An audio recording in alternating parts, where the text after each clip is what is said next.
Today I have Jody from Foster and Tarrant Property Management, all the way in Darwin, joining me as we go along state by state and do check-ins on how everyone is travelling during COVID, changes that their states are going through, and it just dumbfounds me how every state is different with the rules and legislations. And so thank you for joining me, Jody. I'm really excited to have someone from Darwin. It's my pleasure, Ashley. Thanks for asking us. We do get missed out all the time. And do you know what? Like as a Perthian, we feel like we get missed out, but I think you guys really do get missed out. Yes. Yeah. I lived in Perth for a little while, so I understand that whole separate kind of, the difference from the east, and we are kind of in the same area as you there. And it's funny, like, because we sort of have all gone through the COVID and stuff, and sometimes you feel like, well, no one really cared about us when we had to go through it, and now there's a big scene about everybody else. But what's been going on in Darwin? Like, I have no idea what you guys have been going through. Like, tell me what's been going on in the last 6 months.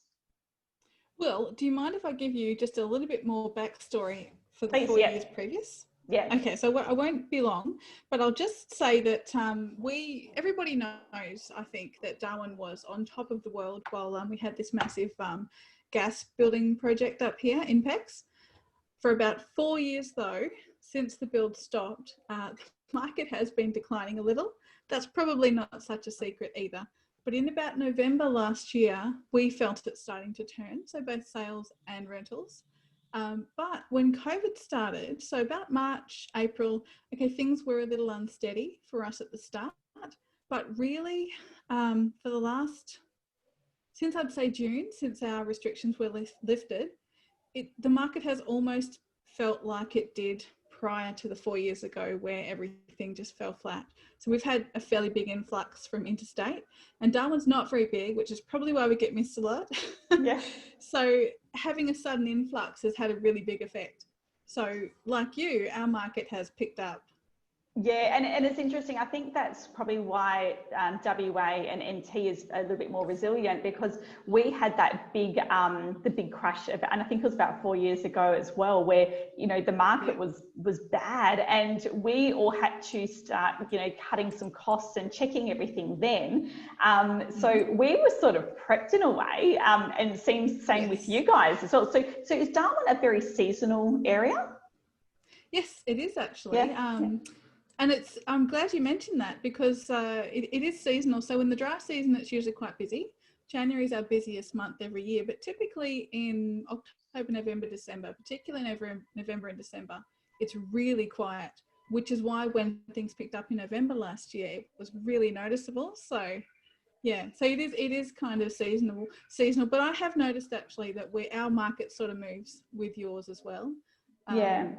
Yeah. Do you find that it moves really at the same time, or like behind, Similar? Similar? Yeah. Similar.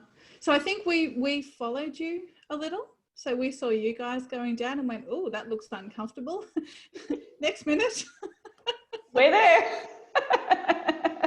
Yeah. It feels like it's been quite an uncomfortable 4 years, and I haven't wanted to say too much that we're going great up here too much, because I feel a bit bad. There's so many people doing it really tough. When the pandemic was first announced, though, and there was a little bit of uncertainty, agents in Darwin were sort of doing their thing. We're breaking out the antiseptic, or the hand sanitizer rather, doing our videos, doing our 360 tours, all of that sort of thing. We were all sort of mobilising. A lot of us had it happening to a degree anyway. But we did have a few owners that were going through some pretty hard times, and also some tenants. But firstly, we saw it from the owners. So we have a few in the aviation industry and in the tourism industry, and they were doing it really tough, and there wasn't a lot of sympathy because they're owners. So we had to stand up for them a bit.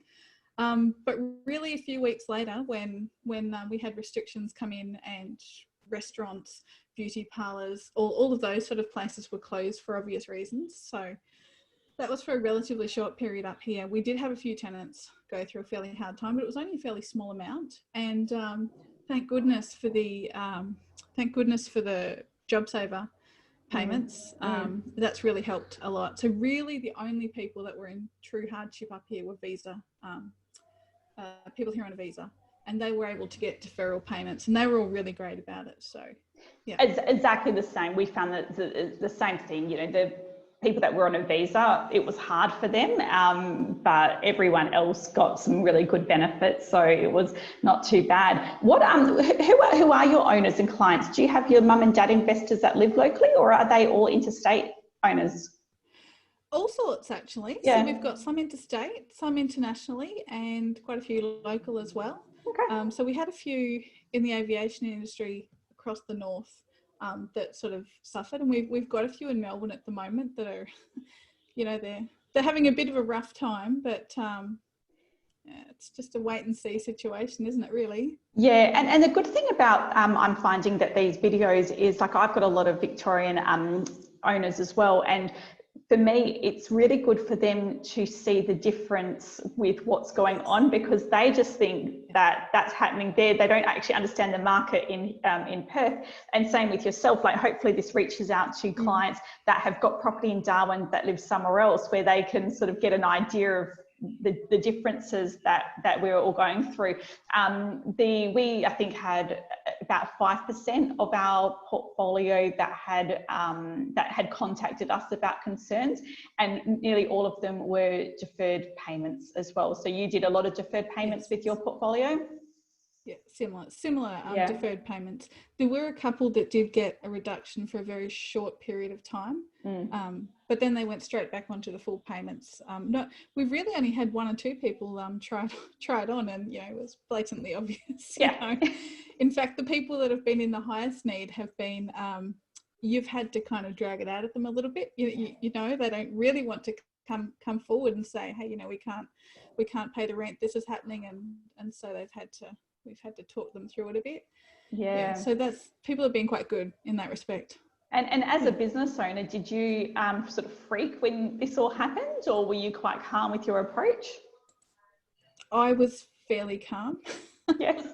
Fairly calm, because what else are you going to do? You know. Yeah.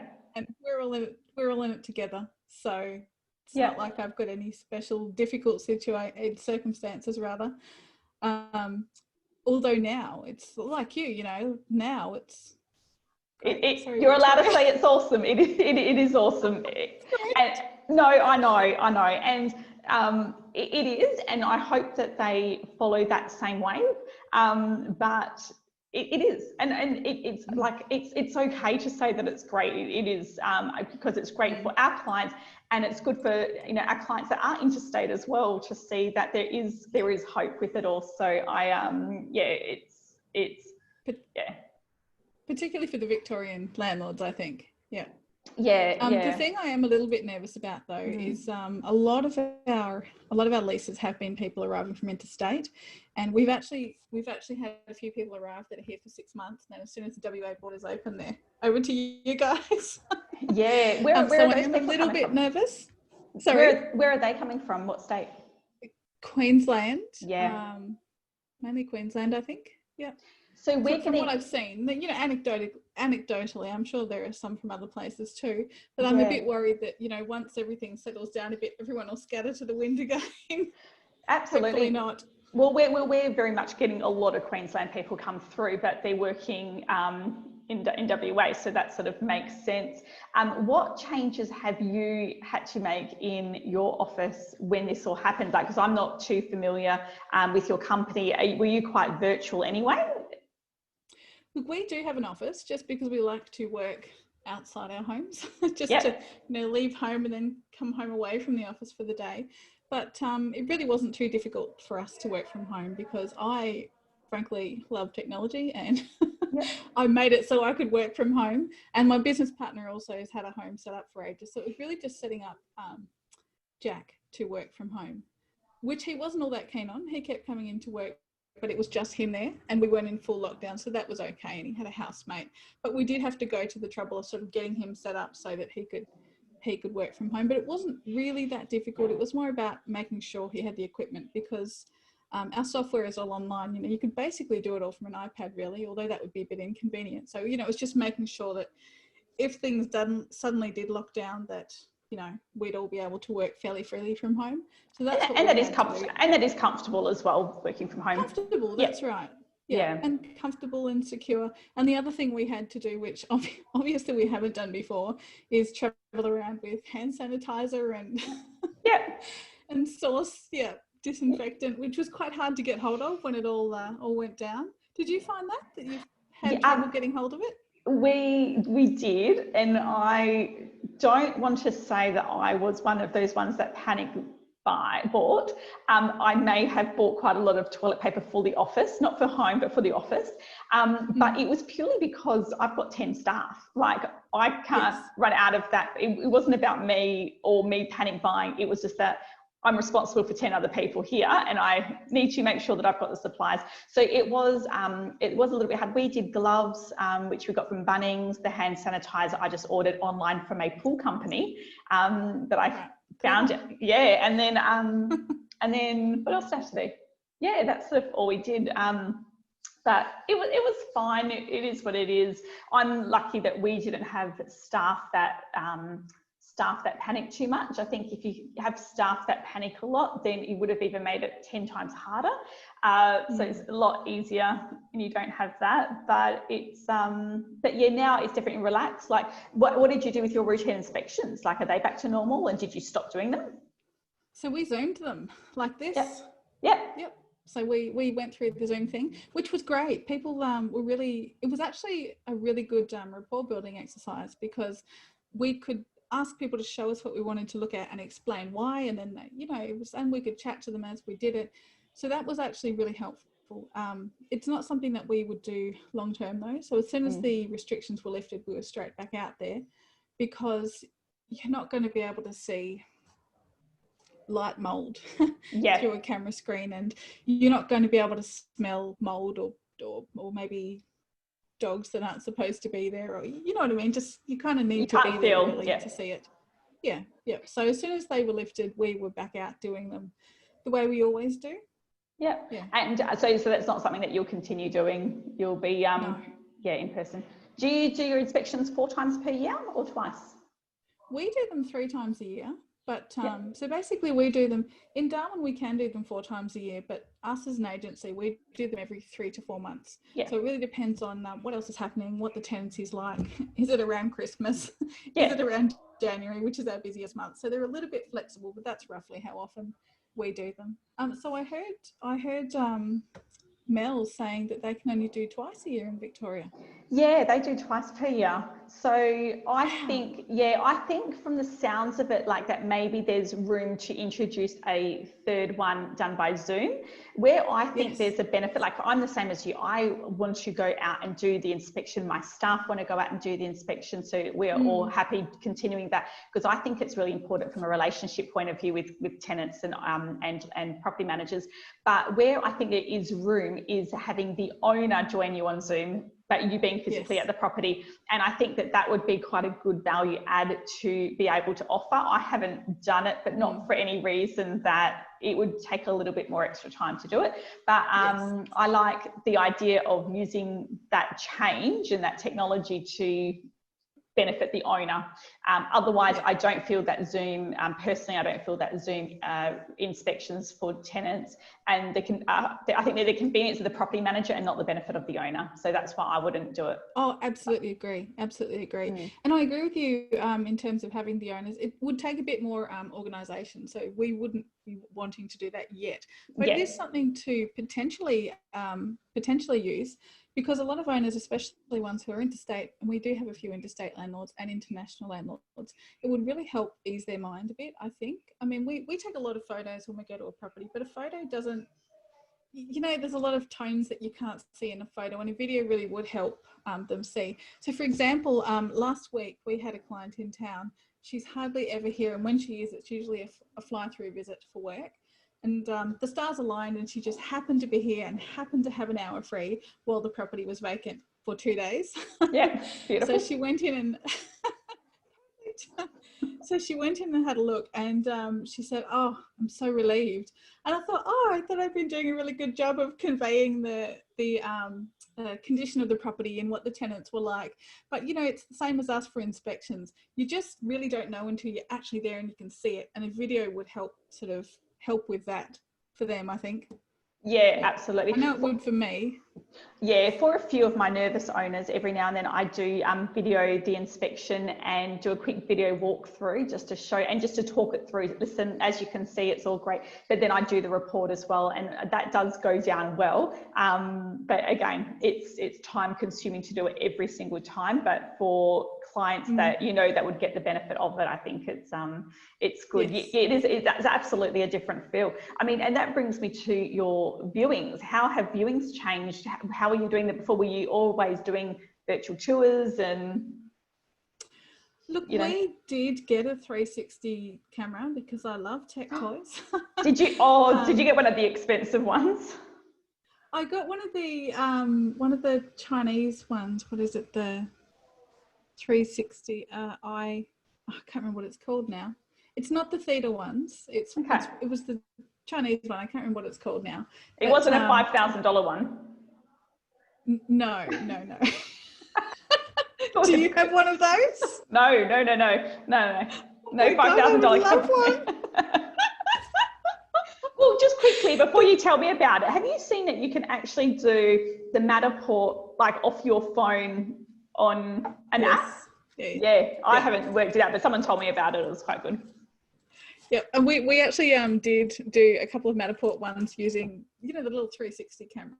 And it was great, but I have a few issues with the tie-in with them. I like being able to have the photos and reuse them, and rather than having them all on the platform, and I can only use it if I'm with them. But they do offer something that really no one else does to a degree. Yeah. So how did those viewings then work? In Darwin, did you continue to do them? Yes, sorry, I went off track there. So yes, I do have one of those cameras, and we did step up the 360 tours. Look, I've got to admit, when we get busy, we don't always keep up on all of them, but we had been doing them, and we had been doing videos, so it was really easy for us to just pick up the phone and go do it. So that's what we did, and it did help us lease a few while it was fairly quiet.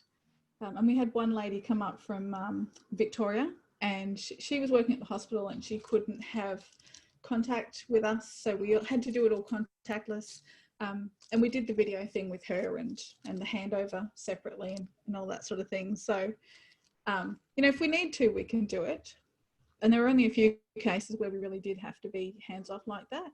I think we did. What I did see a lot more of those 360 tours going up generally in Darwin. So I think it's something people have been sitting on for a little while, but just not really, implemented. And then bam, we had a good reason. Yeah. Were you restricted at any stage for the number of people that could go through viewings? Look, we weren't really given strict showings sort of rules or anything like that, but people were just sensible. We did restrict our numbers, and we did do the social distancing and all of that sort of thing. And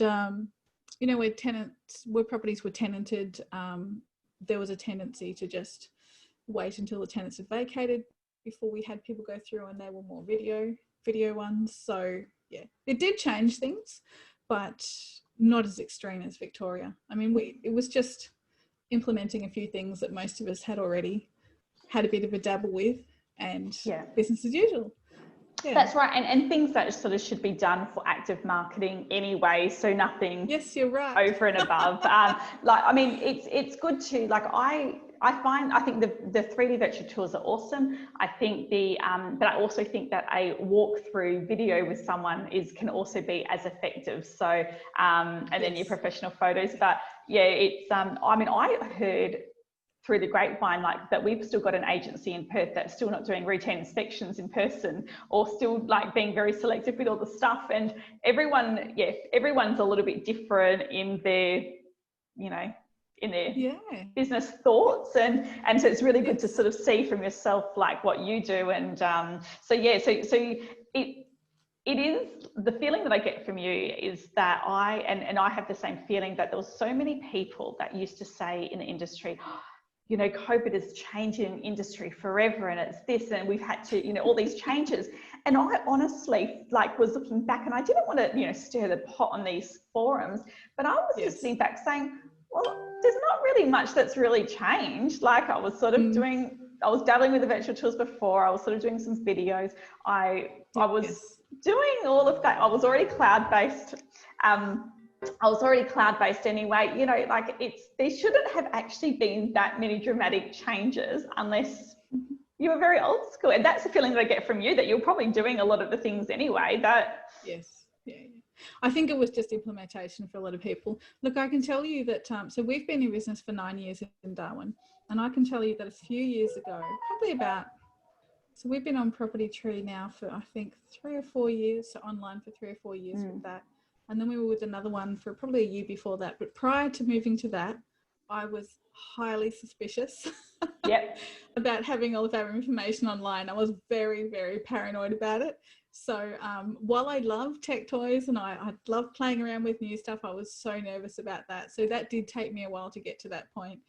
And maybe there are still a few people around like that are just a bit nervous about it. Yeah. Absolutely, there will be. Do you think that, like, what are you expecting to happen in the next 6 months? Are you expecting things to sort of continue as they are? Are you expecting sort of COVID to hit Darwin? Like, what sort of goes on? What's the talk in your town? Look, if you look around in Darwin, so I saw somebody post something today who had just come up from Melbourne and just come out of 2 weeks quarantine, and she said, it's like another world up here. My kids looked at me and said, Mummy, is there no COVID up here? Because, you know, masks and people walking around, we still have to socially distance. But look, people are being reasonably sensible up here, but by the same token, it's not really hit us as hard as Victoria. So there is still a little bit of laxness about, you know, how people are going about things. So to answer your question, I think if it did actually get out here, I think we'd be in a bit of trouble.